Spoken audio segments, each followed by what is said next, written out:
Father, I thank you for this group of people, and I pray that we can serve them well in the next few minutes. I pray that we can have a candid conversation about some of the lessons that we're learning in Toronto that we think have some real relevance to where North American culture is going and what it means for the proclamation of the gospel, for the discipleship of believers, for leadership development, for our whole understanding of mission in the new city that is becoming increasingly secularized. So I pray that we would have a good and candid discussion, and I pray that we would come out of here sobered but encouraged that the gospel is still the power of God unto salvation. We praise you and thank you in Christ's name. Amen. So I want to give you just a couple of snapshots to orient you if you are not Canadian. Most of you aren't. But I want to contextualize Canada to you generally and then Toronto to you more specifically. You have 50 million people here? We have about 36 million in Canada. We're 1/9 the size that you are. You have about 150 million Protestants in your country. By last census, we have about 9 million. You have about 300,000 Protestant churches. Yeah, we have maybe 18,000. You have 7,000 churches bigger than 1,000 people. We have 150. To be 1,000 member church or attendance church in our part of the world is to be a mega church. Joel Osteen-sized church almost. You are probably between 12 and 15% evangelical. Canada is about 4% evangelical. We have about 1.3 million evangelicals in Canada. Chicago alone is 24 to 25% evangelical if you put the Caucasian and African American populations. There are more evangelicals in Chicago, Greater Chicago, than all of Canada, if the data is right. We are probably 4%. Toronto, we're probably somewhere between 1 to 2% evangelical. It's hard because their census people go, all the Baptists, and then they throw the Mormons in with us, and they don't categorize it the way we might categorize it. The best we can tell is it's under 2%. It's probably about 1.5%. Just to give you a feel for it, secular New York is over 5% evangelical. So it is very secular in the city that I come from, and it has implications for doing ministry. Okay, so now I just want to talk quickly, and then I want to go back and forth with you, have you ask questions, etc. But in the face of that, I want to tell you a little bit about what happened with Grace Toronto. Grace Toronto was a Redeemer church plant. Redeemer of New York sent out a man in the 90s. The church grew to about 200 people, but then for a variety of reasons it stalled. He felt called to end his time planting a church. And right around 2002, Stephen Beck, the original founder, felt called to start transitioning to become a missionary, a trainer of church planters in Germany. A variety of things happened, one of which, Stephen Beck, being an incredible evangelist, about 30 to 40% of that church had personally become Christians through him. It was an incredibly pastor-centric church by the nature of his giftings in preaching and evangelism. And so when he decided to step down, the real core foundation of that church had been built around their relationship with him and his gifts, and it couldn't really sustain itself. So by 2004, a man named John Smed, who's right here, who was helping Redeemer to consider planting churches in Canada, took a trip to Toronto, assessed it, and realized we needed to replant it, asked my wife and I to come and consider replanting Grace Toronto, and in 2005 we did. In 2005 we did. Now we had the Redeemer Church Planting Manual, which is a version of their Book Center Church, a much thinner version, but they gave us a great theological vision for planting a evangelistic or missional, social justice focused, culture engaging, gospel centered church for the middle of the city, for the professionals who live in and work in the city. Redeemer in New York was our model. Redeemer in New York, as well as John Smed, were our coaches. And we replanted in 2005. And we just ripped off the DNA from Redeemer in New York City, except, they went from 20 people to 1,000 people in about 4 years. We went from 20 people to about 50 people in a year and a half, and so we realized that this context is vastly different. We've had slow and steady growth. I'll tell you the miracle story of a building or two that God granted us. We now are 600 people in 2 sites. We planted a daughter church as well. One of our interns has planted a church of about 150 in Ottawa, our nation's capital. 2 other interns who came with us for a year of training have planted churches. So despite what I'm about to tell you, God has been very, very gracious to us in that one area of planting churches. So, but here's what we learned, and here's what I think you need to consider is coming down the road for you. Secularism has created a place where Christianity is just really not that credible. In Canada, it's not that credible and it's not that interesting. I noted that when the 2 towers came down, I was living in the United States, and immediately people flocked to churches because, in the words of what Tim Keller said, there'd been a giant rip in the suit of the existing cultural narrative here in the States. And when the rip happened, people went and sought solace in the gospel and in God. And Redeemer Church actually grew by about 1,200 people that week and never lost them. Okay? That wouldn't happen in Canada. We were talking last night, a group of leaders from Canada, and we liked Tim's idea of being gospel witness until one of your friends has a rip in their life. Except I've now been 12 years on my block, and everyone knows we're Christians, and they really enjoy us, and there have been rips in our neighbors' lives, and they've never come to us, and they've never come to our church. Canadians, in the words of one of the leaders last night, it isn't even a thing for them to check out. It's just not on the radar map right now. So, secularism has created a spiritual indifference. Not just a spiritual... Right now what I see in the United States is a battle going on, a vicious cultural war, but there's still spiritual interest in some of the spiritual underpinnings of that. And we'll talk a little bit about that. But secularism has created a culture in Canada where Christianity just isn't a thing. So, let me tell you a couple of things. Let me give you a sense of the cultural and spiritual context that we're seeing in Canada. I'm on the bottom of page 1 if you want to look, but it's all there. It has created a culture where people do not know what is right, what is true, what is good, or what is beautiful. What is right? Canadians now aren't sure what's right. So they get it from a mishmash of data points.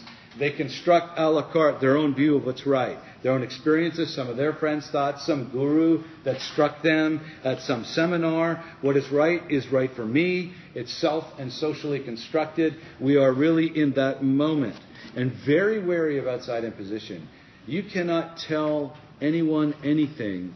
I was walking down the street in the middle of one of the busiest thoroughfares in Toronto with a friend of mine who I was trying to share the gospel with, and our 2 kids were running in front of us, and they ran right through a bunch of pigeons, scared the pigeons up. The pigeons went right through this poor old woman walking with a cane, and then they stumbled in and almost hit her. They literally hit her bag, and she just looked at them in irritation and says, "Watch where you're going, you." And I thought, fair comment. Our girls were completely impervious. They thought they'd chase the pigeons, and he just went ballistic. How dare anybody tell me or my family how to deal with our child?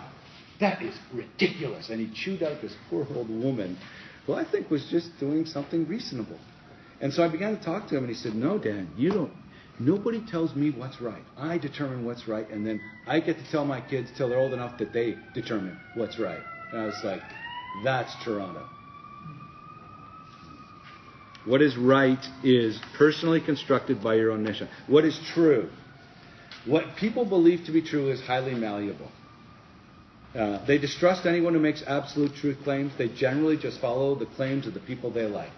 Truth is very tribal. They're okay with it. There's a level of self-awareness that there is no absolute truth, so this truth works for me. And these are the groups of people that I think are telling some kind of truth. I'm on their train for now, but I'm willing to get off their train if I need to. It's a fascinatingly weird thing when you talk to people. I was flying to Vancouver, and I was meeting at the time with some friends of mine. I think John was part of that meeting, and a marine biologist sat down beside me. Teaches biology at one of our leading universities, is going to a Canada Grant Council, a major meeting of biologists. She's some kind of plant biologist. She does a lot of stuff in the rainforest. And I said, great, so you're going to this, and, I'm just starting to talk to her, and she's found out I'm a Christian and that I'm in ministry, and she finds that really interesting because she's spiritual too. And I said, what's your spirituality? Well, there's a particular tribe that I have done work with in my biological research down in the middle of the Amazon basin, and they're a small tribe and they have their own spirituality. I find it so beautiful. So after this trip, I'm going down there, and I'm going to do a couple days of research because they pay my flight, and then I'm just staying to worship with them. And I looked at her. I said, now you're a biologist. 15 minutes ago you told me Christianity had no truth claims because you thought that it disagreed with biological evolution. Yes? Yes. But you follow this religion? She goes, yeah, I know. I know it doesn't seem logical to you at all, but you know what? It just feels right for me. I know.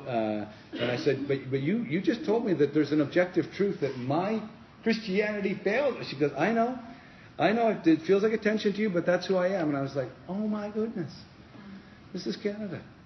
There's a degree of, they're just comfortable with picking and choosing what they believe to be true. And I was floored. I had been trained in this apologetics of, objective truth, and here's the resurrection, and here's all. And I was flummoxed. I didn't know where to go. The kind of thinking and apologetic and that I had been trained in just wasn't ready for that. I just finally said, you do realize that even though you call me a religious fanatic, I'm having trouble respecting you intellectually?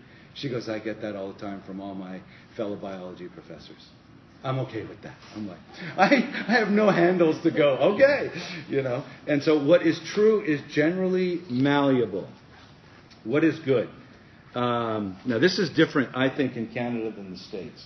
And what I'm talking about here is generally what's good for the culture, what is good ethically, what is right, the public conversation of the good. In Canada, we follow our cultural elites. And here's the difference that I have found. In the United States, you have two competing visions of the good. And we'll label them right now politically as sort of a more conservative and a more progressive. And they're at war. And your culture war is particularly uncivil right now if you are American. Canadians don't have uncivil wars. They don't have any cultural war. We have one group. We have the progressive group. And they have a complete monopoly, except for, I think, one newspaper called the National Post. We have almost no other voice. Our conservative movement, this should give you a clue, are called the progressive conservatives. And even our conservatives have to be progressive to have any cultural capital in Canada. Hillary Clinton could comfortably run our progressive conservative party.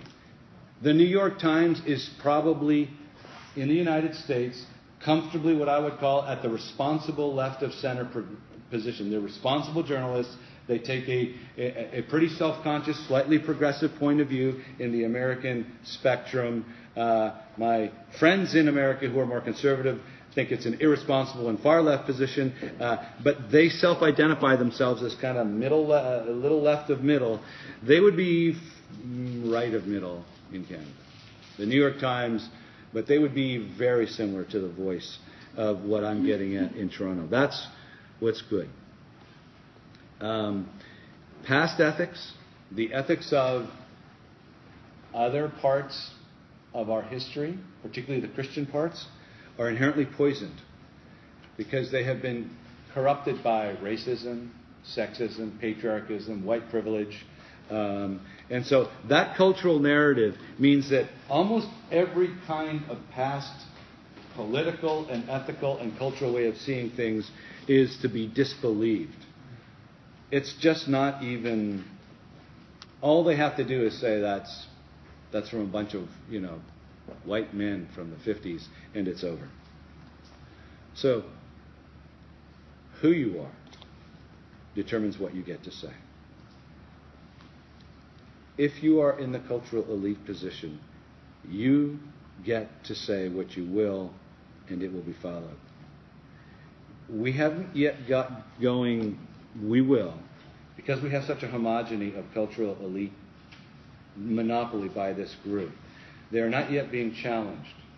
You may have noticed that in the United States, the old progressive cultural elite is now being challenged by an even more progressive and a fair bit more radical, more progressive group of people who call themselves marginalized. I noticed this when Frank Bruni of the New York Times, a very influential op-ed columnist, had to write that, hey, you know what? Give me a hearing, you progressives. I know you consider me a white, privileged elite, but I'm gay. And I was gay back when being gay was tough. I was marginalized.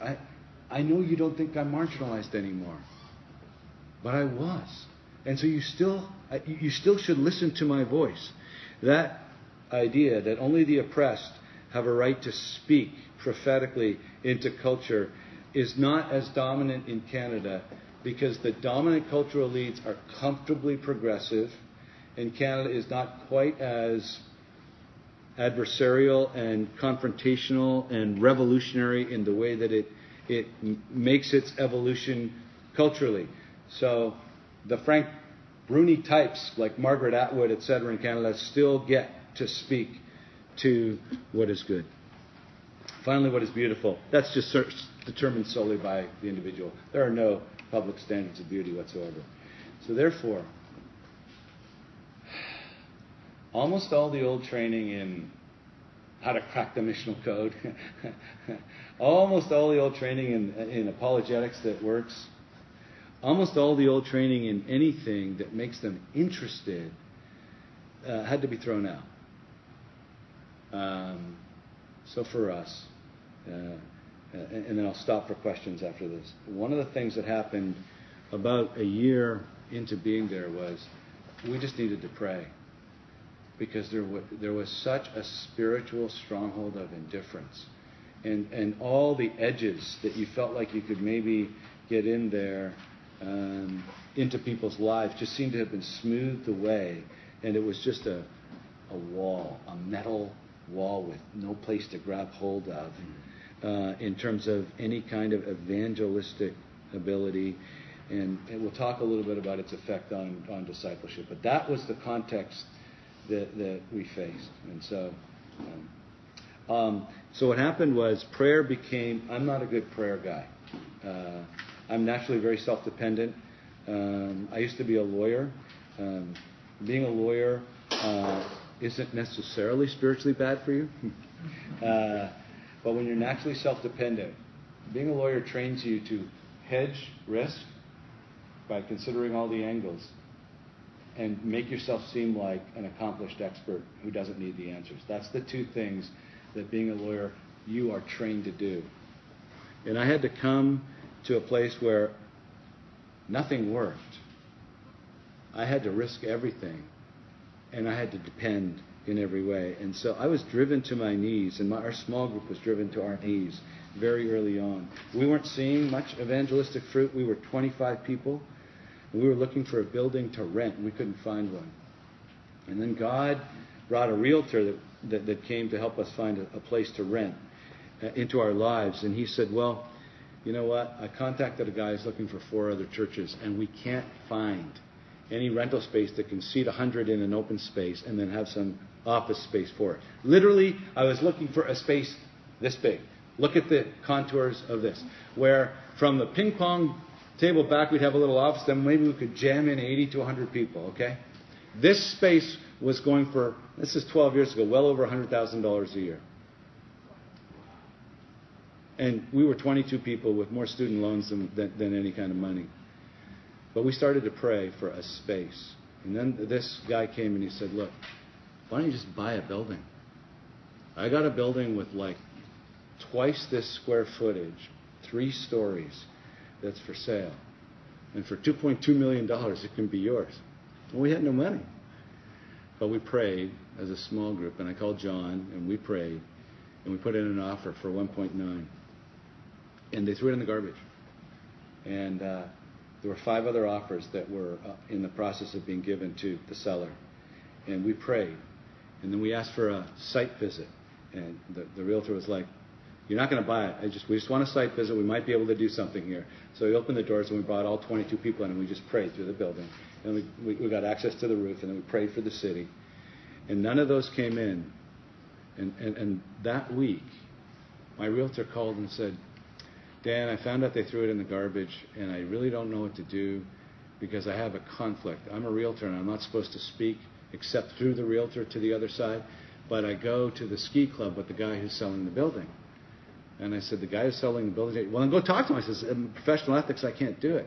I said, "Well, what's his name so I can pray for him?" He says, "His name is Stephen Roos." I said, "Stephen Roos owns that building?" He goes, "No, he's a property manager who is selling it for a multi-millionaire who can't be bothered." I said, "You know what? Stephen Roos was my client when I was a litigation lawyer 18 years ago. You tell Stephen Roos Dan MacDonald is trying to buy that building." He says, "You're kidding." I said, "No." He says, "Okay, I'm going to violate my professional code of conduct." He went to the ski club, he told him, and Stephen went, "What the F?" Sorry, recording. "Are you effing kidding me?" That's where that son of a gun went. Nice language. And so he said, "I got a much better feeling about this deal now, but I got to find it. I threw it in the garbage." So my realtor called and he said, "You know, Dan, that God of yours, I think he works. I'm going to pray tonight." So anyways, long story short, he offered us the building at 1.9, even though it was 300,000 low, and we had no money. He signed the documents with us having no money, forgot to ask us. He was so busy catching up with me. "Here's the 4 kids I've had since I met you. Oh, I got to go. Oh, by the way, do you have the money?" I said, "I'm confident we can get a good bye." And the lawyer's sitting there, buckets of sweat coming down. He couldn't believe it. Then we got a call from the United States. My wife's father knew a guy who'd just come into money and was just planning a church. And he had money for church plants buying buildings. I never met the guy. We called him up. He says, "You want $600,000, interest-free for 5 years, no payments as a down payment?" Yes, I do. Thank you. Okay, now I had a down payment. Still didn't have a mortgage company. And the deal died. And I was sitting there on vacation, crying and saying, "Lord, I know I didn't pray enough. I know I didn't care enough, but I don't know where to go. It's July. We need somewhere to meet in September," because we'd been kicked out of the 2 or 3 places we'd rented. And I got back from the vacation. I got a call from my realtor. Said, "Stephen Roos now has 10 offers on the table. He's refusing to sell. He wants to sell to you." I said, "Okay, you tell Stephen Roos that not only does he need to give it to me for 1.9, he needs to give it to me for 1.45. Ask him if his owner needs a tax receipt." I got a call from Stephen Roos 2 hours later. He says, "Dan, you may be in luck.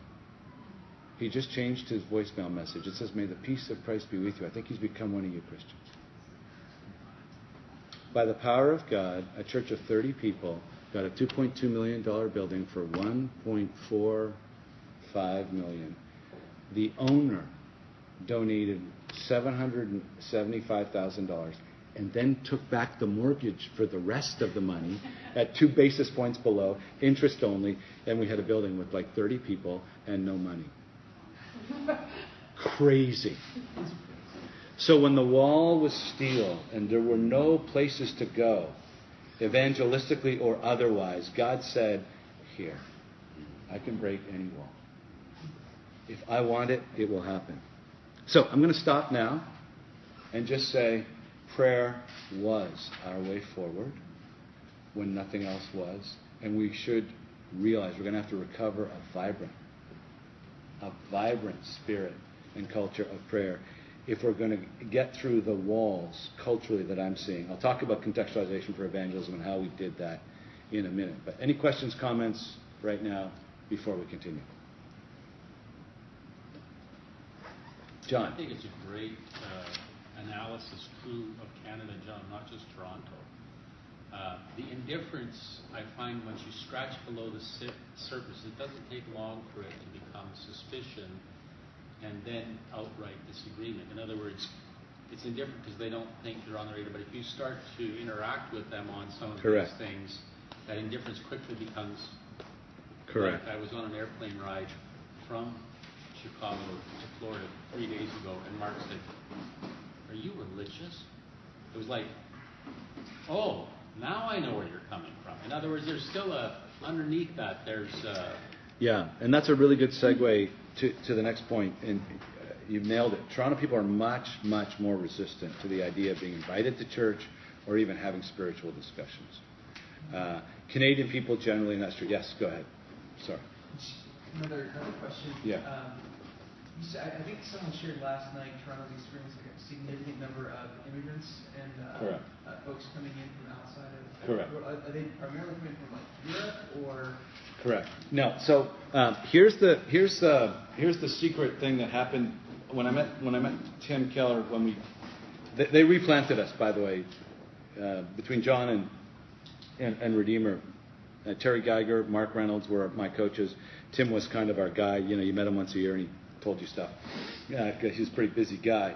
But one thing that Tim said was when I got to New York, the narrative of secularism was everywhere, and every New Yorker believed it except the immigrants, because there was a parallel story emerging where immigrants were coming who are far more religious. And so that is true. We echo New York, because when I went looking for places, every old church had a little Filipino startup, a little Chinese, a little Korean, a little Ethiopian, a little Nigerian. They were just these little pop-ups. They'd gotten there before I got there in 2005, and so there was no place to rent. So there's this quiet little, the tide, there's this ebb and flow going on. It looks like secularism's crashing in, but underneath there's this undertow of immigration renewing the church. It's still declining in numbers in some ways, but it's being renewed in different ways. It's a new expression, yes. And are the immigrants having all the children? I mean, I think one of the things I hear is that secular people don't have kids. Yes, yes. Yeah, the patterns you're seeing everywhere else in the Western world are true. The immigrants are coming in and are having more kids. So I joke, I marry about 10 to 15 couples a year at Grace Toronto, and part of my premarital counseling is so you need to have at least 4 kids. And they're like, what? Hey, we're urbanites, and so you can only fit 1 kid in any dwelling you live in or can dream of renting or buying, so 2 at the max. But I tell them, well, the average, the average non-Christian, other religion family are having 3.8, so we need to keep up with them. And they laugh at me. But yeah, it's absolutely true. Yeah. And perhaps this comes a little bit later, but one of the things that Tim Keller said last night is we've got to develop this high theory to be able to speak to the to sort of sound the little Francis Schaeffer, take their truth, run with it, Correct. Show them problems. Correct. We need to learn in our apologetic to disrobe theirs and show that theirs has no clothes. That's what Tim was saying. Teaching that? I thought, this is brilliant, but I don't know how to do it. And so what Tim said last night, I'm like, I found that out 10 years ago, Tim, and I'm still waiting for you to give me the class on that. Tim's probably the best one at it. If you listen to Tim's preaching, what he does, what we call, at least what we preachers call, we call those apologetic sidebars. It goes, now you secular people, you kind of believe this, but now let me show you how that doesn't work. And what Tim has been generally doing, what he taught us in preaching class at seminary was, your goals are laudable, but your way of getting there, you want freedom, you want purpose, you want meaning, but your way of getting there actually only finds its fulfillment in Jesus. So we'll take your goals, but we'll tell you how your process for getting there isn't working. The secular answer to achieve those goals is wrong, though those goals are right. I'll be intrigued to see if Tim has changed, because what I heard last night was, sometimes their goals just aren't right either, and we need to be a little more a little less ironic and a little more, there's an antithesis here in the words of Van Til or Schaefer. Your goal itself needs to be critiqued. Because I think that's where we are in Toronto. The goals that Toronto have are so far away now that it's different, if that makes sense to you. Well, and I would say in the States, that's also true, because for a while, political wars were, we want to see peace and justice, and we want to help the poor, and the liberals say we need to tax the rich more to give more money to the poor, and the conservatives say we need to cut taxes because that will trickle down and go work. So we both agree on the goals. Yeah. Now, I don't see there's being agreement on goals about what a good life looks like. Absolutely. Absolutely. And I think in evangelism and apologetics, that common ground is eroding quickly. And I think I'm even hearing Tim say, Tim is a presuppositional apologetics guy. He's in the Schaefer tradition, clearly. He always is disrobing the coherence of the non-gospel answer to the heart's deepest longings. And I think what I think though is happening is what Tim would probably, and I shouldn't put Tim on, I apologize for putting words in your mouth, so I'll stop talking about Tim. But what I found was it wasn't as easy to do what I had been trained to do by Tim in 2002 at RTS in preaching to a postmodern, because I was in an anti-Christian, post-secular almost Toronto. And so here's some things that we found, and I'm just going to move to part 2, but just put your hand up anytime you have a question. What about Jordan Peterson's approach? I find that people aren't up for presuppositional apologetics, but they like Jordan Peterson. What Jordan Peterson is doing, in my opinion, your question is, what about his approach? What I think Jordan Peterson is doing is, your narrative is wrong. I am not granting you your presuppositions, and I'm not granting you your goals. I am at the deepest level and at every level challenging the coherence, the logic, the goodness, everything about it's not good, it's not true, it's not beautiful. And so Jordan is it's a scorched earth critique, and it's gaining traction. And I think that's what Tim is noticing as well, and it's what I noticed is I have to critique from the ground up. There's very few places that I can agree with the skeptic anymore at any level. And so we're going to have to speak up more in these things. We're going to have to be gracious, but we're going to have to do it. So if you look at the evangelism needing contextualization, we're moving right into that. Toronto people are much more resistant to the idea of being invited to church. I had a guy from New York, went to Redeemer, came up to me, and he said, I got to tell you, I've been here 9 months. I've invited 12 people to come to church with me. When I moved to New York, I did the same thing. I got 8 of the 12 to come in 9 months in New York, my first 9 months. I have had 1 come to a church in Toronto. And that was someone who had a church background. People just are resistant to being invited to church. And I have found that to be absolutely true.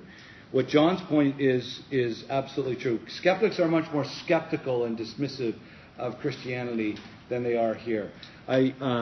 When you scratch them, they become antagonistic. They're indifferent until you push, and then they generally are quite antagonistic.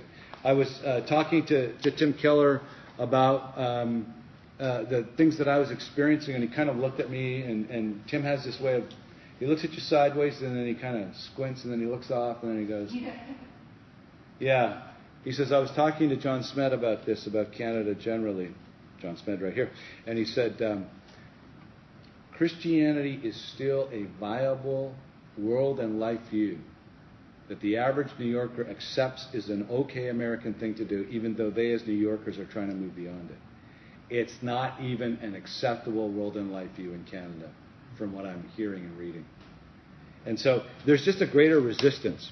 God just isn't a thing. So this is what we have found has been our best way of getting through this polished steel wall of indifference and skepticism.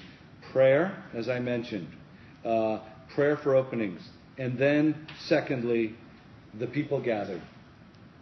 The only thing that we have noticed that has really moved people from complete disinterest to somewhat interested is outside of church, meeting Christians gathered and seeing a different social dynamic.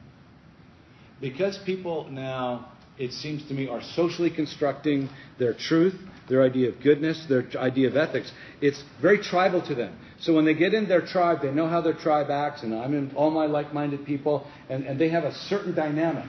And then we transport them over, and they experience 3 hours with the Christian tribe. And they're going, I don't get you. The way that you relate to each other is so different, it is intriguing me. I'm not interested, I'm not convicted, but I'm intrigued by that. I'd like to go for a beer and do what's going on. So we had for example, we do this a fair bit. We rented a club, one of those posh clubs that people like to go because then they feel like they're climbing the social status. I'm sure you have it in Chicago and you have it in New York. We have it in Toronto. We rented out a space. We had a member there, and he hosted it with his wife.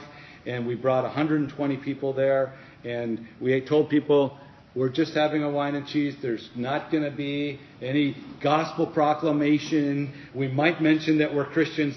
Feel free to invite your non-Christian friends. So I think about 100 people, 100 Christians brought about 25 non-Christians and filled the space up.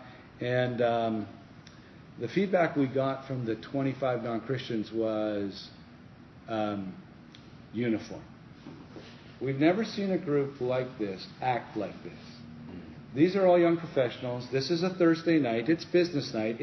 We all brought our cards to do the card pass. Nobody asked for my card, and a few did. Nobody gave me my card. The women said, nobody hit on me. Nobody tried to hook me up.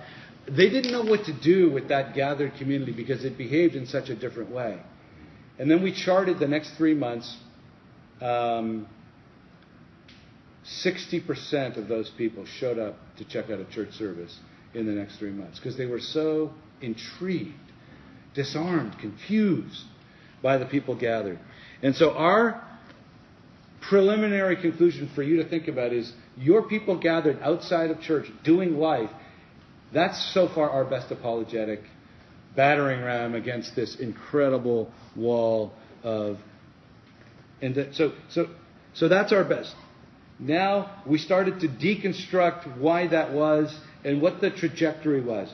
The average person who becomes a Christian at Grace Toronto has been around Christians for 3 to 5 years, simmering on this. 3 to 5 years.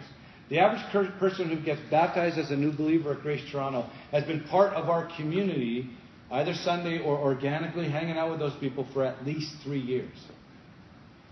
It's slow. So this is our trajectory we see. A skeptic starts out thinking Christianity is not credible intellectually, ethically, or personally. Then they meet a Christian who go, oh, you're an outlier. Okay, you're not an idiot. Okay, that's good. There's a non-idiot amongst Christianity. Good, there's hope for them, you know? Hope you're the one left if the apocalypse comes. Then that Christian who's not an idiot, shows an unusual amount of care for people, has an unusual piece about life, gets them intrigued enough to go to something with a bunch of other people that include a bunch of other Christians. So we have birthday parties, and our elders have birthday parties, and they invite half and half. We have Halloween parties for our neighbors, and we invite 2 or 3 other families. And they're just kind of used to these Christians. Oh, you're not the only not an idiot, semi-culturally sophisticated. There's a whole bunch of you. And their narrative that dismissed Christianity altogether is broken down slowly over time. So they find something beautiful about the community. They still don't think it's true. They don't think it's good. And they don't think it's... what are my 3 categories? True, beautiful, good. Is that it? And right. They don't think it's right. They don't think it's true. But it's beautiful. It's better than their tribe. What are you smoking? And so then they begin to investigate. I have a guy who became a leader at our church. His wife actually came on staff, but she met him by going to swing class. And he was like, she's just so bright and bubbly. Found out she was a Christian. She tried to share with him. He wasn't interested, but he really liked her. And then she invited him to a Super Bowl party, and he's like, not doing anything for the Super Bowl. We canceled the dance class because no one wanted to come, so I'll go to her Super Bowl party. And there were 120 people there. It was one of our outreaches at somebody's house. We rigged up the whole house, going on. And he was like, wow, there's a lot of normal Christians. I think I'll check out a service. And he did. And then, a year and a half later, he became a Christian. But she had worked on him for a year and a half. He was about 2.5, 3 years. That's pretty typical of our trajectory. Okay, so our philosophy is expect it to be 3 to 5 years. Embed yourself with deep relationships with people. Then have deep relationships with a group of people at Grace Toronto, at your church, and then start fusing the two. And we're going to help you with that. Yes? So, C.S. Lewis made some quote, court a widow differently than you court a virgin. So, court a widow differently than you court a virgin. That sounds like C.S. Lewis. Yeah, so the idea, so in the States, in Chicago, lots of people who, I grew up in church, right. I was Catholic, I was this, and that one person I just talked to the other day says, God was such a big disappointment to me. The God experience was such a deep disappointment. So that's just got me thinking, okay, we're looking at these unchurched Christians, or they were... So we call those de-churched Christians. De-churched. Turned off by the church, don't want to go back. So that's one way. So but you're saying, this is secular. We're post-de-churched. You're post-de-churched. Yeah. Okay. What we find is their parents were de-churched. And their parents have that narrative. And when they go back to church, their parents give them the lines that people in Chicago are probably getting from their de-churched friends. Does that make sense? Our people, I asked 5 skeptics, what do you think of Christianity? Obscure, and they're nice. That was the 2. I don't know anything about it. Don't particularly want to know, but they're all nice. That's what they knew. Like, they didn't have the baggage.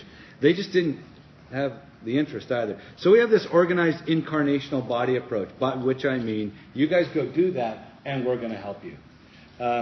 We looked at 2 different approaches that you may have heard of. John Tyson in the Trinity Grace New York model at the time. He's a phenomenal recruiter, and he is a phenomenal visionary and mobilizer. He would attract people from all over the country to come lead his missional communities. They were small groups of about 30 or 40 people, and they would do this body life stuff that we're talking about, but they would organize it completely without the help of the staff. And I was like, I can scale this, bro. It is amazing. And I was like, okay. So then I sent my associate back down there to get a deeper look, and he came back and he said, John Tyson has not told you the whole story. John Tyson is a phenomenal recruiter. I met those missional community leaders that are doing so well. All those missional communities are church plants now. Trinity Life went to like 8 or 9 churches because they were so gifted at this that it was basically having a gifted church planter run your community.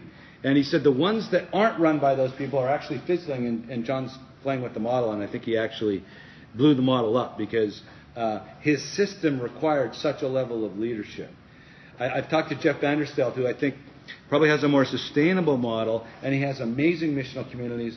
But Jeff Vanderstelt is, in my opinion, the most gifted gospel fluency trainer of lay people in North America, possibly in the history of North American small group missional community thinking and training. I am not him.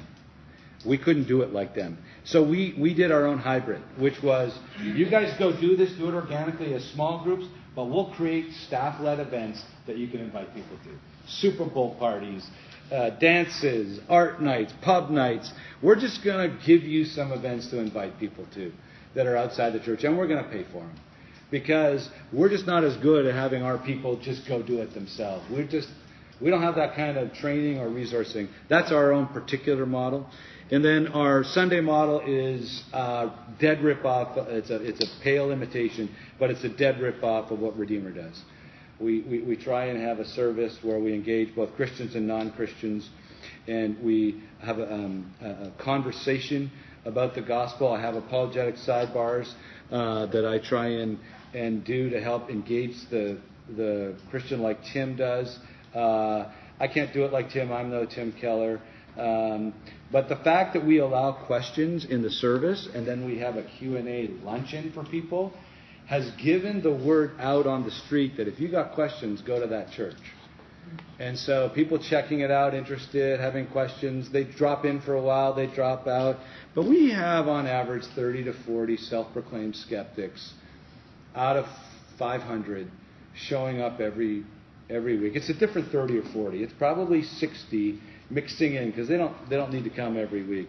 But that's kind of what we have. And we have about 40 small groups, and in about 30 of them there's a skeptic or two.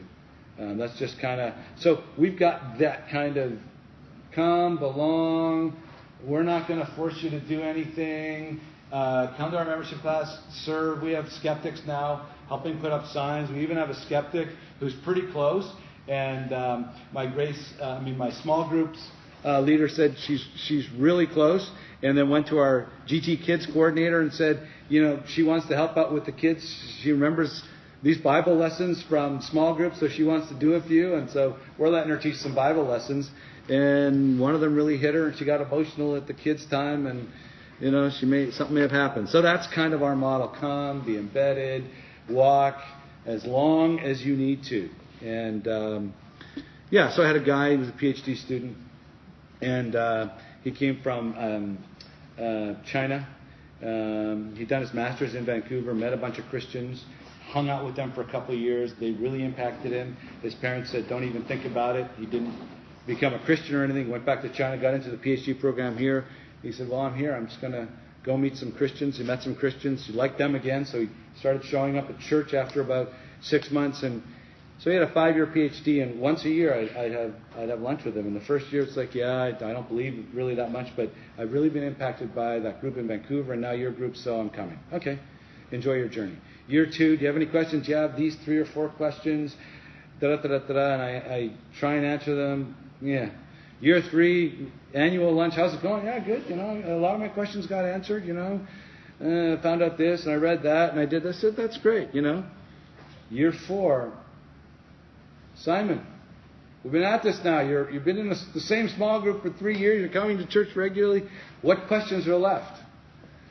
Well, I don't know. Actually, maybe this one. I said, maybe this one. So we talked about it. I said, Simon, what questions do you have? He goes, I guess really, I don't think I'm ready. But no, I said, why aren't you ready? I don't know. Well, then why don't you come to faith right now? He just kind of looked at me. So he prayed to receive Christ with me, and then he just got baptized a couple months later, But 4 years. 4 years. Now he's mentoring a skeptic PhD student in his area who's in his 3rd year. And I'm like, man, when I was in student ministry in the 80s, you've seen this, a little orange booklet, 4 laws, pray to receive Jesus, It was so different. But this is the day in Toronto. Okay, I'm going to stop on evangelism, and you guys can talk. Questions, comments, thoughts? Yes? I have a question. It actually goes back to the earlier part where you did a really good job describing the profile of sort of who you're dealing with. I was curious, in Toronto or Canada, what are one or two, there's probably 10, unmet needs in your city, in your country, that the church could step into and be seen and known? And okay, so I'll summarize what are the unmet needs that our church can step into and be noticed, and I'm going to say this very soberly: none, almost none. We have a high degree of government, a higher degree of government involvement. So healthcare is universal. Have a high social welfare net. Poverty is one area, but every single group in Canada, because of the progressive narrative, every bank is pro the poor. Every single institution is doing some ride for everything. There is more secularized gospel kingdom stuff being done by the banks and the government. They have crowded. It's an effective satanic strategy like nothing I've ever seen. I had a guy come from Chicago. He went to Moody, then he went to Trinity, and he came as my associate pastor in the 2nd year. He says, "This is so frustrating. There's no social gaps for the church to lean into. You don't even have racism here. Like this is the best counterfeit to the new heavens and new earth I've ever seen. Toronto is the hardest place to evangelize because there's no gaping needs." And I went, "You're right. Welcome to our world." welcome to our world. Universalized medicine, universalized everything. And so it has been really hard to find, like, the missional code or the unmet need. That's really good language here. And it may be true, but I'm talking to a guy in Amsterdam, and he's like, yeah, no. You know, the unmet needs are loneliness. Yeah. Loneliness and lack of purpose. And that's why the group is the best apologetic. Yes? So talk about how you do this Q&A in the service or afterwards, and what questions do people ask? How do I do a Q&A and what questions do people ask?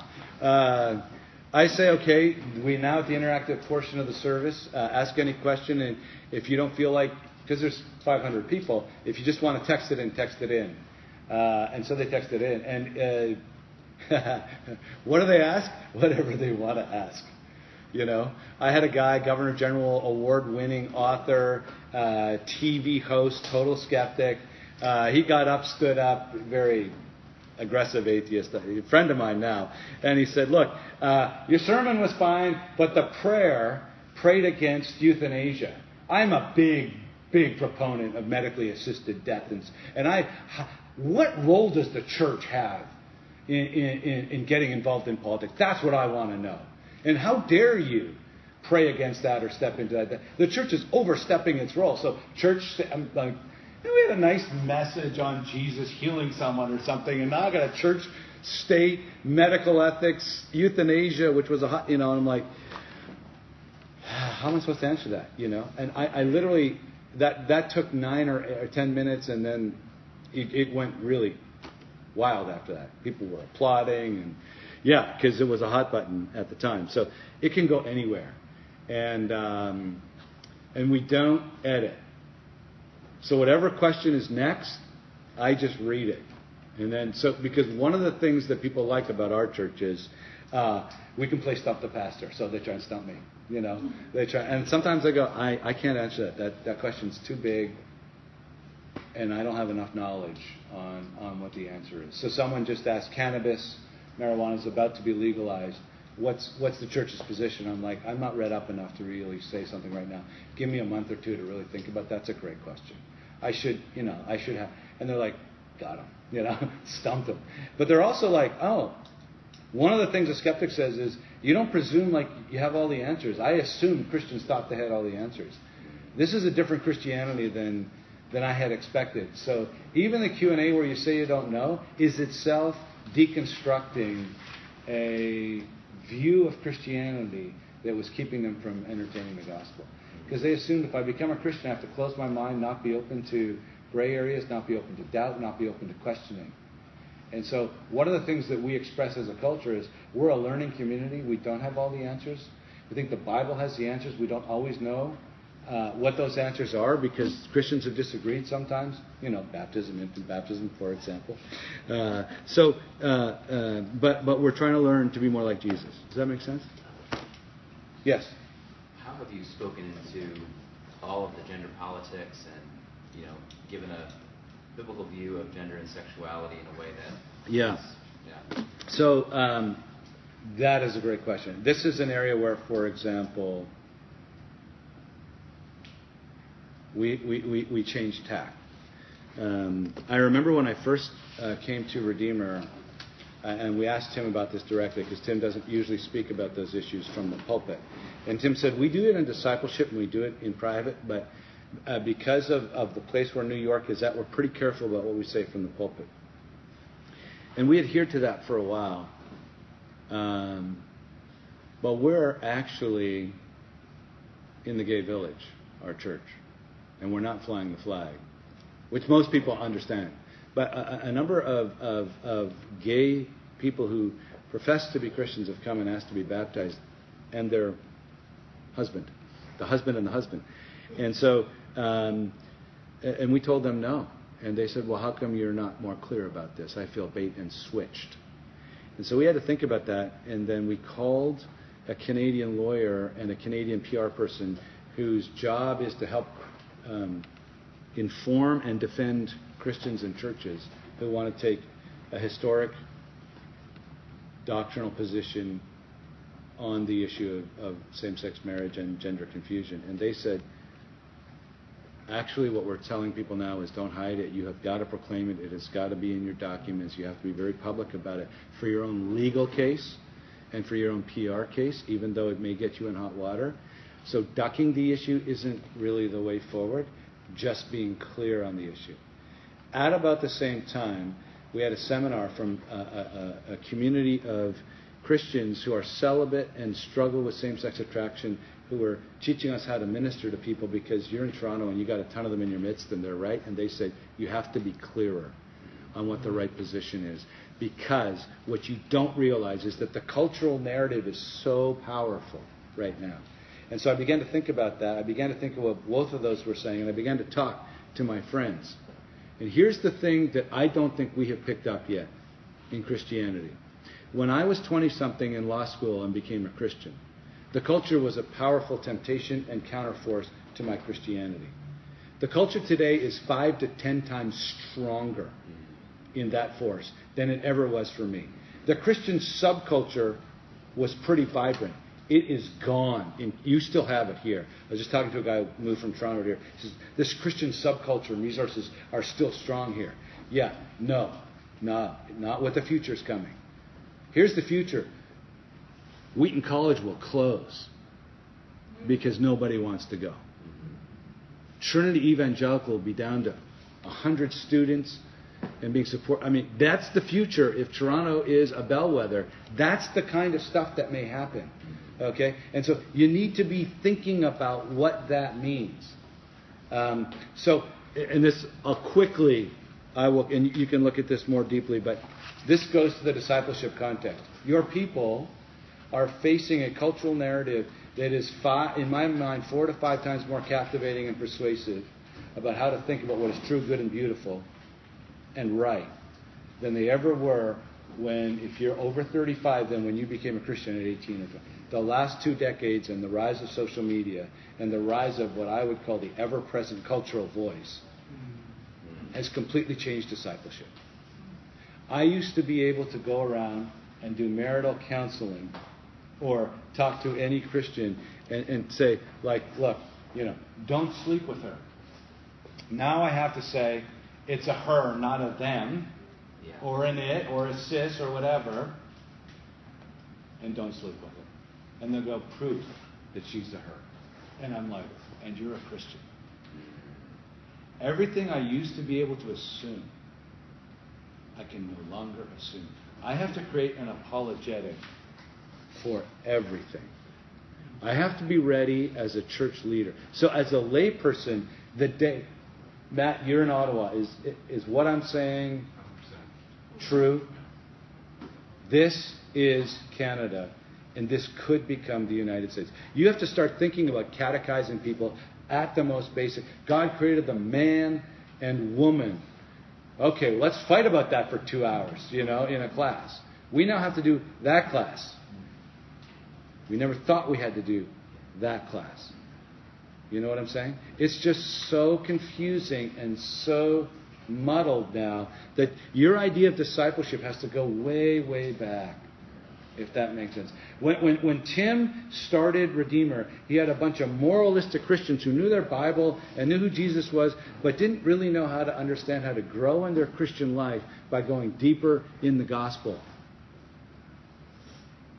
Those people now aren't sure they're a man or a woman. They don't know what marriage is. They don't know what love is. They don't know what everything that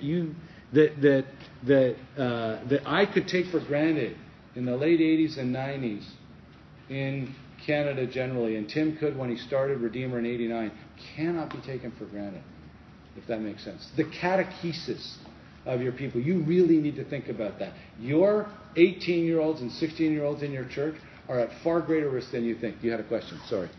Oh, I was going to interact with that a little bit. I heard someone from Portland talk about, a pastor in Portland talk about how the church in the post-Christian cities have shifted from relevance to resiliency. Yes.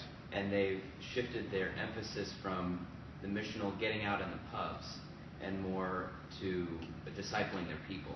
Yes. To push back just as hard Yes. as the culture is pushing against Yes.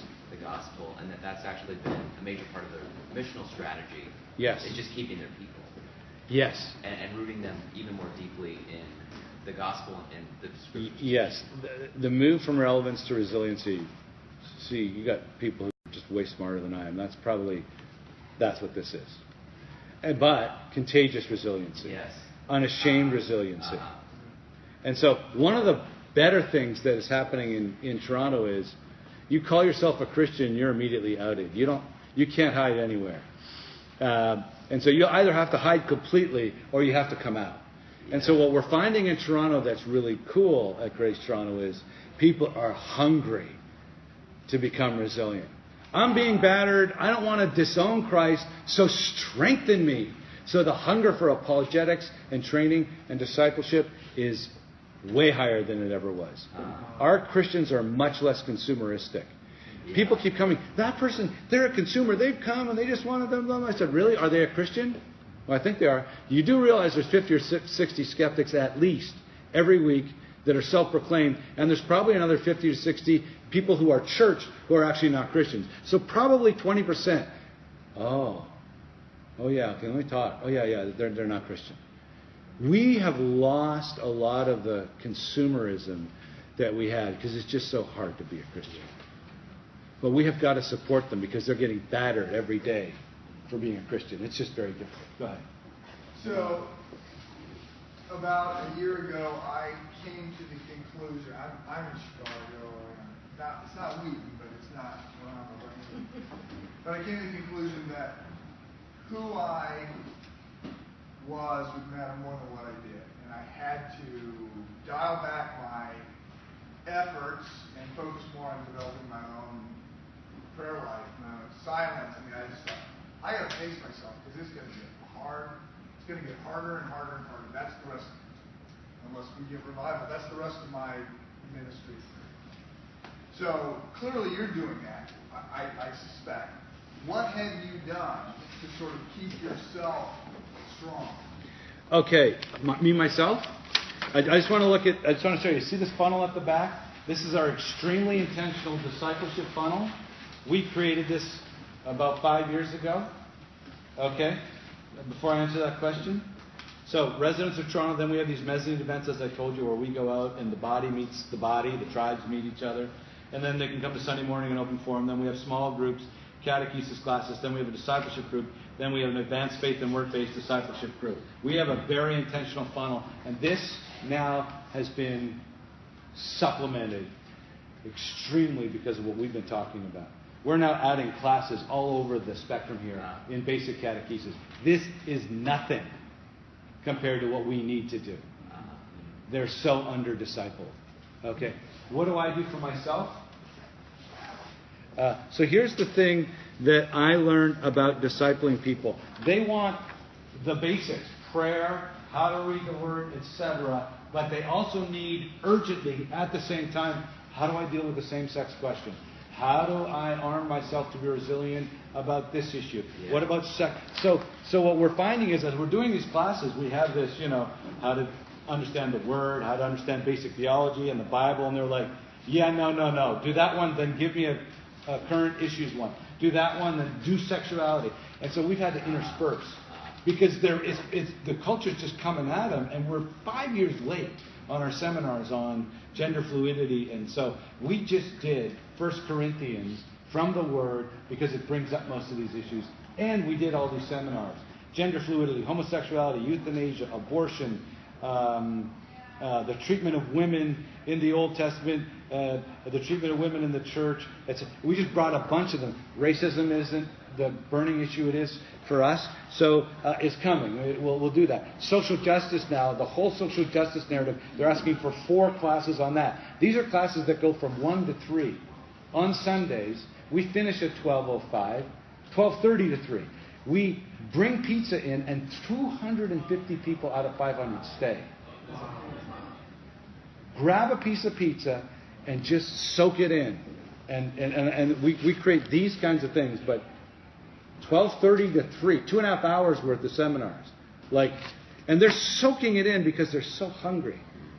So, catechesis, discipleship, whatever you want to call it. What do? I tell you what, I'm overwhelmed. I've got to be honest with you. I have all the leadership demands of our church. I listen to Brian Loritz and I'm like, man, that guy studied that word. He knew that was beautiful. I got to get back to that level of the word. That takes forever. All these classes I have to learn. I don't know about gender fluidity. I took 3 weeks to learn about gender fluidity and read all these articles and stuff, and I had medical professionals who are in our church giving it to me, and I mean, it was a class. And my wife was like, when are these seminars over? We've lost you. And so what we've figured out now is I need a guy on staff who can teach these things. Period. I need a catechesis expert.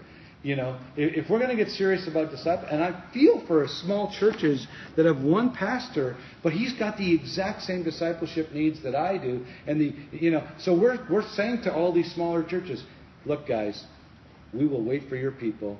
We will send you Uber. We will bring minivans to you so you can bring your people over. Tell us how many are coming. We're just going to give you free pizza, and we'll do this for everybody because it's just so needed. So, anyways. Evangelism, discipleship in that context. I need to let you go to your next seminar. I'm here if you don't want to. We can chat for a little bit. Let's pray.